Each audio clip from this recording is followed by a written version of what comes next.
ये supreme court का फैसला है, मैं आपको दे दूंगा। फिर इसमें ये कहा है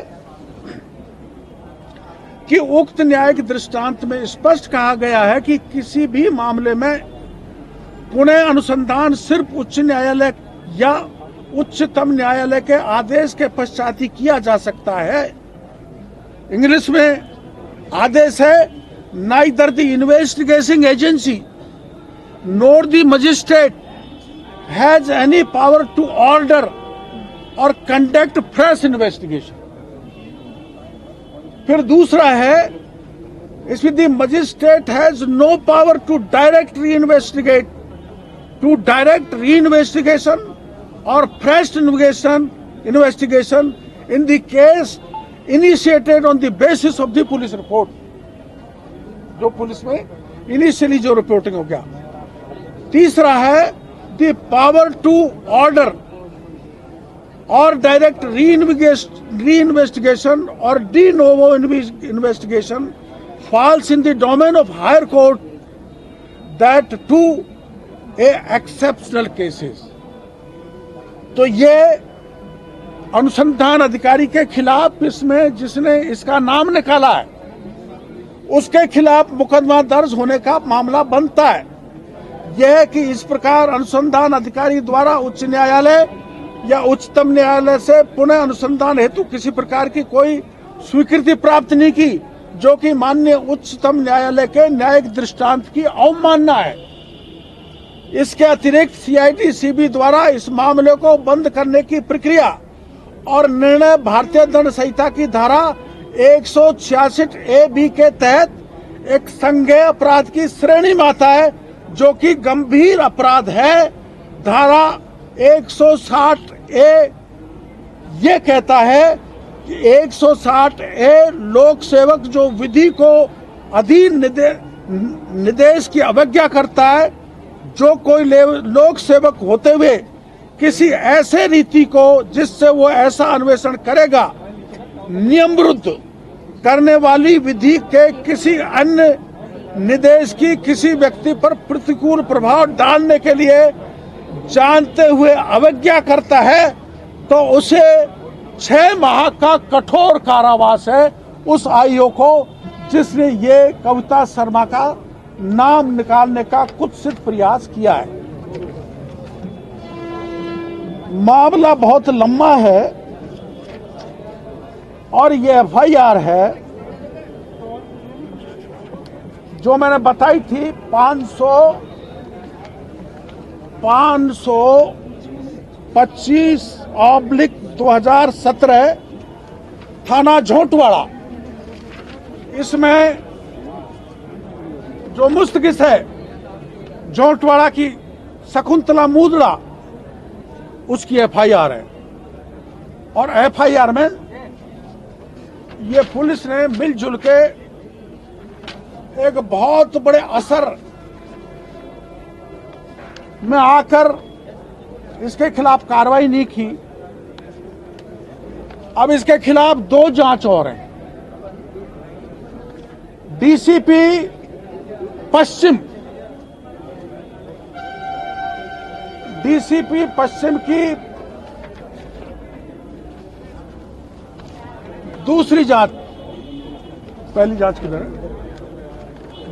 डीसीपी पश्चिम ने डीसीपी पश्चिम ने 18/1/2024 को पुलिस आयुक्त को पत्र लिखा है। इसने एफआईआर दर्ज नहीं करने, स्नैचिंग में कार्रवाई नहीं करने, लोगों को दुर्व्यवहार करने और थाना चित्रकूट पर एक उदाहरण दूंगा, 10 पॉइंट पर एक दूंगा क्योंकि मामला लंबा हो जाएगा। थाना चित्रकूट पर ध्यान से सुनना। श्री मुकेश पारीक, शासन उप सचिव गृह सुरक्षा एवं कानून व्यवस्था, राजस्थान सरकार, जयपुर द्वारा स्वयं के निवास मकान number E/2/238 Chitrakoot scheme Jaipur में सामान चोरी होने की रिपोर्ट थाना अधिकारी कविता को दिनांक 24/12/2023 को थाने पे प्रस्तुत की थी। डिप्टी सेक्रेटरी होम ने मजमून में संज्ञेय अपराध का मामला बनता है, परंतु थाना अधिकारी श्रीमती कविता शर्मा ने वो मुकदमा भी दर्ज नहीं किया। डिप्टी सेक्रेटरी होम, ऐसे 10 मामले हैं। इसके आधार पर एक रिपोर्ट डीसीपी ने कमिश्नर को दी, जिसमें उन्होंने कहा है कि आरोपों की गंभीरता एवं लंबित प्राथमिक जांचों को दृष्टिगत रखते हुए श्रीमती कविता शर्मा पत्नी श्री चंद्रशेखर शर्मा पुलिस निरीक्षक थाना अधिकारी पुलिस थाना चित्रकूट जयपुर पश्चिम को निलंबित कर इनका मुख्यालय जयपुर आयुक्तालय से बाहर करने की अनुशंसा की जाती है। ये कब का है? 18/1/2024 का डीसीपी पश्चिम का पत्र है।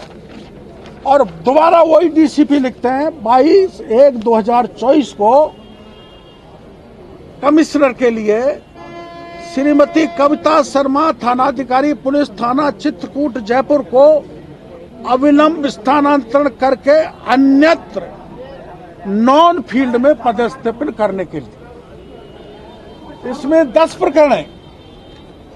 मामला चैन स्नैचिंग का है, फिर चैन स्नैचिंग का है, फिर बदमाशों का प्राण घातक हमला करने का है। किसी के खिलाफ मुकदमा दर्ज नहीं किया तो उपायुक्त ने अंकित किया है कि थानाधिकारी द्वारा अवकाश का उपयुक्त कारण अंकित करना पुलिस बल की टीम भावना के विपरीत है। अतः श्रीमती कविता शर्मा पुलिस निरीक्षक थाना अधिकारी पुलिस थाना चित्रकूट को अविलंब स्थानांतरण करके नॉन फील्ड पर पदस्थापित करने का कष्ट करें। ये डीसीपी की कमिश्नर को पत्र है। अब मेरा जहां तक सहायता करने का मामला है वो ये है, मंजू शर्मा और अनिता गुजर, मैंने इसलिए मदद की है कि बीएनएसएस के कानून कहता है, बीएनएसएस का जो भी केंद्र सरकार कानून लाई है कि भारतीय नागरिक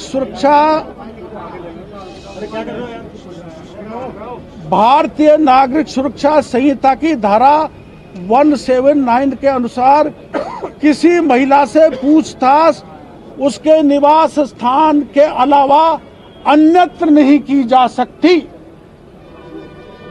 और मंजू शर्मा को वहां से करीबन 20 किलोमीटर दूर अपहरण कर गाड़ी में ले जाकर यातनाएं दे रही थी, जो मैंने उनको जाके पकड़ा था। दूसरा, भारतीय नागरिक सुरक्षा संहिता की धारा 43(5) के तहत रात्रि के समय महिलाओं की गिरफ्तारी या हिरासत लेना पूरी तरह से प्रतिबंधित है। ये हमारा नया कानून जो देश के प्रधानमंत्री ने बनाया है, उसका वायलेशन ये कविता जी ने किया है। और किस कारण से बच रही है, ये किस कारण से बच रही है, ये बड़ा हाथ है उसका, बड़ा में खुलासा। एक बार मैं मेरी पार्टी के प्रदेश अध्यक्ष जी से पूछ के आपके समक्ष रखूंगा और मीडिया के जरिए मैं मांग करना चाहूंगा कि मंजू शर्मा की दादी मां की मौत का कारण ये जो सीआई है, ये जबरन घर में घुसी, उसके माँ बाप ने मना किया, 3 मेल पुलिस वाले थे और जबरन घुसकर उस बच्ची को उठा लाए। उसकी दादी मां सदमे में गई और मौत हो गई। उसके लिए कविता शर्मा जिम्मेदार है और वो अधिकारी जिम्मेदार हैं जिन्होंने इसको बचाया है। वो अधिकारी जिम्मेदार हैं जिन्होंने अब तक कविता शर्मा के खिलाफ कार्रवाई नहीं की। कविता शर्मा के खिलाफ सख्ततम कार्रवाई हो। जो अधिकारी इनको बचा रहे हैं पिछले रात से लेकर अब तक, उसकी सरकार गंभीरता से जांच करे और सुप्रीम कोर्ट, हाई कोर्ट के आदेश के अनुसार जिन अधिकारियों ने बचाया है उनके खिलाफ पुख्ता और सख्त कार्रवाई हो। और जो ये मुकदमा है जिसको मैं कोई नाम नहीं निकाल सकते, मैंने सुप्रीम कोर्ट, हाई कोर्ट की रूलिंग दी है, उस मुकदमे में कविता शर्मा की गिरफ्तारी हो जानी चाहिए। ये मैं मीडिया के सामने निवेदन कर रहा हूं।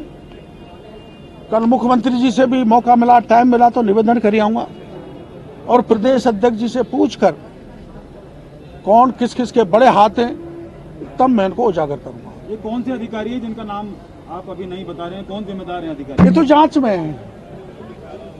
जांच में जिस अधिकारी ने नाम निकाला है वो जांच में नोट शीट, वो मैं आपको ये चार्जशीट की कॉपी दे दूंगा। रोज नामचे में जो लिखा है उन्होंने कहा है कि उच्च अधिकारियों के निर्देश पर उन्होंने आपका नाम लिखा है और आपके खिलाफ राजकार्य में बाधा की। नहीं, उसमें कोई दिक्कत नहीं है। मैंने आपको हवाला दे दिया कि आई कैन गो। मैंने BNSS का हवाला दे दिया। मैं नहीं, आप जा सकते हो, ये जा सकते हैं, आम आदमी जा सकता है। डॉक्टर साहब, सरकार तो आपकी है ना, सरकार तो आपकी। ठीक है, आप सरकार के साथ रहना। डॉक्टर साहब इतना तो मैं जा नहीं सकता। नहीं, आप सरकार का अधिकारी सो जाए तो मेरी जिम्मेदारी नहीं जाके किसी को बताने की। नहीं, इनके कहने का मतलब है आप ये कार्रवाई क्यों नहीं हो रही है? ये नहीं, मैं और क्या कहने के लिए आया हूँ आपके पास? कविता शर्मा, मैं क्या कहने के लिए आया हूँ आपको? मैं क्या कहने के लिए आया हूँ आपके लिए? यही कहने के लिए आया हूँ। मैं सरकार, मेरे प्रदेश अध्यक्ष से पूछ के आपको बताऊंगा। डॉक्टर साहब इतने रिकमेंडेशन होने के बावजूद एक अच्छा खाना मिल जाता है गिफ्ट में, इसको किस तरीके से देखें? गलत है, नहीं मिलना चाहिए। उसके खिलाफ सख्त कार्रवाई होनी चाहिए। सरकार मेरी है तो मैं अन्याय सहन कर लूंगा।